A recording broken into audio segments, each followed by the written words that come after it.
இந்த தலைப்பு உங்களுக்கு கொஞ்சம் விசித்திரமாக இருக்கலாம், அல்லது இந்த தலைப்பு தேவையா என்கின்ற கேள்வி கூட இருக்கலாம். வைத்தியர் அர்ஜுனா அவர்கள் சில நேரங்களில் எடுத்து வைக்கக்கூடிய கருத்துகள் நாம் உணர வேண்டிய கருத்துகளாக இருக்கின்றது, அல்லது இதை குறித்து நாம் சிந்திக்க வேண்டிய கருத்துகளாக இருக்கின்றது. தற்பொழுது தமிழக அரசியல் களத்தை மையப்படுத்தி வைத்தியர் அர்ஜுனா அவர்கள் எடுத்து வைத்திருக்கக்கூடிய சில கருத்துகள் அந்த கோணத்தில் பார்க்க வேண்டிய ஒன்றாகி இருக்கக்கூடிய காரணத்தினால்தான் அந்த தலைப்பு இப்படிப்பட்ட ஒரு தலைப்பை வைக்க வேண்டிய ஒரு சூழல் ஏற்பட்டிருக்கின்றது.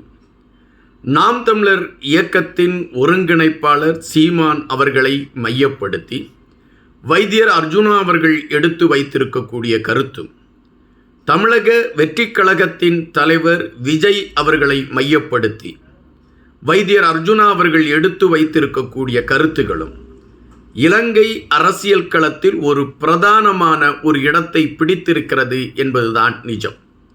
எனவேதான் அது சார்ந்த கருத்துகளோடு உங்கள் முன்னால் அமர்ந்து பேச வேண்டும் என்ற எண்ணம் எனக்குள் எழும்பியது. தற்பொழுது கடுமையான விமர்சனத்தை தமிழக வெற்றிக் கழகத்தின் மீது நாம் தமிழர் இயக்கத்தை சார்ந்த தோழர்கள் எடுத்து வைக்கிறார்கள்.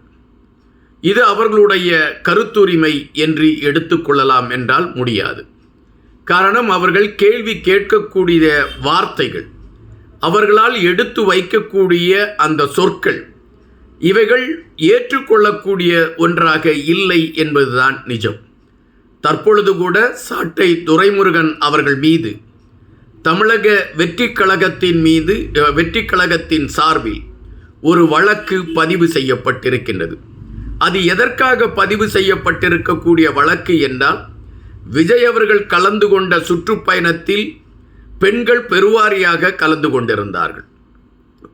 அங்கு கலந்து கொண்டிருந்த பெண்கள் விஜய் அவர்களை அருகில் பார்த்தவுடன் ஆனந்தத்தில் கண்ணீர் விட்டவர்களும், விஜய் அவர்களை இவ்வளவு நாள் நம்மால் பார்க்க முடியாமல் இருந்தது, பார்த்து விட்டோமே என்ற ஒருவித சந்தோஷத்தில் கண்ணீர் விட்டவர்களும், விஜய் அவர்களை பார்த்து விட்டோம் என்று உணர்ச்சியில் கண்ணீர் விட்டவர்களும் இருந்தார்கள். இவர்களை எல்லாம் மையப்படுத்தி சாட்டை துரைமுருகன் அவர்கள் மிக கேவலமான சில வார்த்தைகளை அவர் உபயோகப்படுத்தி இருந்தார். எனவே தமிழக வெற்றிக் கழகத்தின் சார்பில் சாட்டை துரைமுருகன் அவர்கள் மீது மகளிர் ஆணையத்திடம் அவர்கள் புகார் மனு கொடுத்திருக்கின்றார்கள். வழக்கும் பதிவு செய்யப்பட்டிருக்கிறது என்கின்ற செய்தி வருகின்றன. அப்படி என்றால் எதற்காக இவர்கள் இப்பொழுது தமிழக வெற்றிக் கழகத்தை மிக கடுமையாக எதிர்க்கிறார்கள், நாம் தமிழர் இயக்கத்தை சார்ந்தவர்கள் என்கின்ற கேள்வியை வைக்கின்ற பொழுது, முதலமைச்சர் மு.க.ஸ்டாலின் அவர்களை சந்தித்துவிட்டு வந்த பின்புதான் இந்த மாற்றம் அரங்கேறி இருக்கிறது. அப்படி என்றால் அங்கு என்ன பேசப்பட்டது, இவர்களுக்கு என்ன விலை கொடுக்கப்பட்டது, இந்த கேள்விகள் எழும்புகின்றன. பெரும்பாலான ஊடகங்கள் இது சார்ந்த கருத்துக்களை இப்பொழுது பதிவிடத் தொடங்கி இருக்கிறது. இத்தனை கோடி ரூபாய் பேசப்பட்டிருக்கிறது, தமிழக வெற்றிக் கழகத்தை எதிர்த்து கருத்துக்களை பதிவிடுங்கள் என்ற ஒரு செய்தி பல ஊடகங்களில் பரவலாக பேசப்பட்டு கொண்டு இருக்கின்றன. இப்படிப்பட்ட சூழலில்தான் வைத்தியர் அர்ஜுனா அவர்களுடைய கருத்து இங்கு நாம் உன்னிப்பாக பார்க்க வேண்டியதாக மாறியிருக்கின்றது. வைத்தியர் அர்ஜுனா அவர்கள் இரு தலைவர்களையும் கையில் எடுத்திருக்கின்றார். ஒன்று தமிழக வெற்றிக் கழகத்தின் தலைவர் விஜய் அவர்கள், இன்னொன்று நாம் தமிழர் இயக்கத்தின் ஒருங்கிணைப்பாளர் சீமான் அவர்கள். விஜய் அவர்கள் இலங்கை தமிழர்களுக்காக நிதி கொடுத்ததாக, ஒரு 500 ரூபாய் நிதி கொடுத்தார் என்கின்ற ஒரு செய்தி, பழைய காலத்தில் கொடுத்ததாக சொல்லப்பட்ட ஒரு செய்தி இப்பொழுது முதன்மை களமாக பேசப்படுகின்றது. அதற்கு வைத்தியர் அர்ஜுனா மிக தெளிவாக எடுத்து வைத்திருக்கின்றார்.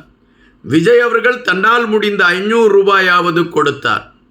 சீமான் அவர்கள் இந்த தமிழர்களுடைய விடயத்தை கையில் எடுத்துக்கொண்டு, தமிழர்களுக்காக நான் இருப்பேன் என்கின்ற களத்தை கையில் வைத்துக்கொண்டு கோடி கோடியாக எங்களுடைய சொந்தங்களிடம் இருந்து காசுகளை பறித்து கொண்டிருக்கின்றார். கொடுத்தவன் உயர்வானவனா, பறித்தவன் உயர்வானவனா? இதை நாம் சிந்திக்க வேண்டியதாக இருக்கின்றது. 30 வருட காலமாக நம்மளுடைய கையில் இருந்த கொடியை, என்னிடம்தான் அந்த கொடியை கொடுக்க சொன்னார்கள் என்கின்ற அடிப்படையில் அந்த கொடியில் இருந்த ஒரு சில உருவங்களை எல்லாம் எடுத்துவிட்டு அந்த புலியை மட்டும் வைத்துவிட்டு அந்த கொடியை கையில் எடுத்துக்கொண்டு ஒட்டுமொத்த தமிழர்களுக்கு நான் தான் தலைவர் என்று பறைசாற்றி கொண்டிருக்கின்றார். 30 வருடங்களாக நாங்கள் காத்த கொடியை எவரோ ஒருவர் கையில் எடுத்துக்கொண்டு பயணிப்பதை பார்த்து கொண்டு எப்படி இருப்பது? விஜய் அவர்கள் எங்களுடைய மண்ணை சார்ந்த பெண்ணை திருமணம் செய்திருக்கின்றார். அதுவும் எங்களுடைய ஊருக்கு மிக அருகாமையில் இருக்கக்கூடிய ஊர். விஜய் அவர்கள் ஒரு கோணத்தில் எனக்கு உறவாக வரக்கூடியவர். தற்பொழுது உள்ள சூழலில் இளைஞர்கள் அவரை நம்பி இருக்கின்றார்கள். ஒட்டுமொத்த தமிழகமும் அவரை நம்பி இருக்கின்றது.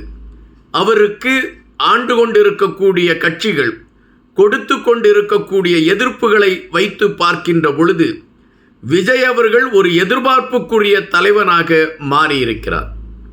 தமிழர்கள் விடயங்களை குறித்து பேசுவதற்கு, தமிழர்களுடைய உரிமைகளை குறித்து பேசுவதற்கு, தமிழர்களுக்காக ஒரு தலைவன் இருக்கிறான் என்பதை அடையாளப்படுத்துவதற்கு தமிழ்நாட்டில் தற்பொழுது உள்ள சூழலில் விஜய் அவர்கள்தான் முதன்மையாக இருக்கிறார் என்பதுதான் பதிவு. எனவேதான் சீமான் அவர்கள் வேடம் தரித்து கொண்டு ஓடிக்கொண்டு இருக்கிறார். நிலையான ஒரு அரசியல் தளத்தை அவர் இதுவரை கையில் எடுத்திருக்கிறாரா என்றால் இல்லை. திட்டமிட்டு தமிழர்களை ஏமாற்றக்கூடிய ஒரு நாடகம் அவருடைய கையில் இருக்கிறது. அந்த நாடகத்தை முதன்மைப்படுத்தி கொண்டு தமிழர்களை ஏமாற்றி தன்னை வளப்படுத்தி கொண்டிருக்கிறார் என்பதை நீங்கள் பார்க்கின்ற பொழுதே தெரியும்.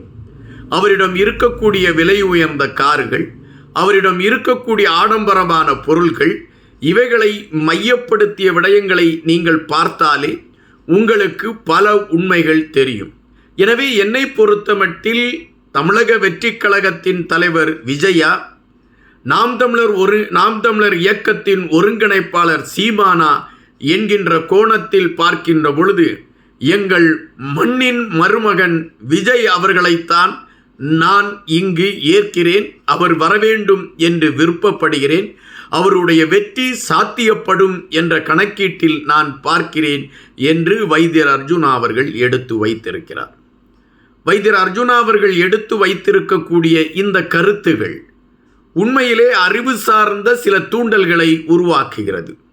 இதுவரை சுமார் 16 ஆண்டுகளாக நாம் தமிழர் இயக்கத்தை சார்ந்தவர்கள் நாங்கள் தமிழர்களுக்காக இருக்கிறோம் என்று ஆணித்தரமாக பேசிக்கொண்டிருக்கின்றார்கள்.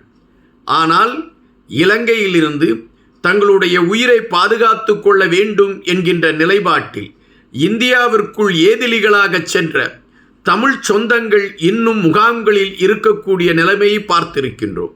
இந்த முகாம்களில் அபிவிருத்தி செய்யக்கூடிய களத்தையாவது நாம் தமிழர் இயக்கம் போராடி அதற்கான ஒரு விடிவை உருவாக்கி இருக்கிறதா என்றால் இல்லை. அப்படி என்றால் இவர்கள் தமிழர்களை ஒரு வியாபார பொருளாக வைத்து விற்று கொண்டு இருக்கிறார்கள் என்பதாகத்தான் நாம் இங்கு பார்க்க வேண்டியதாக இருக்கின்றன. நன்றியுடன் இன்பா.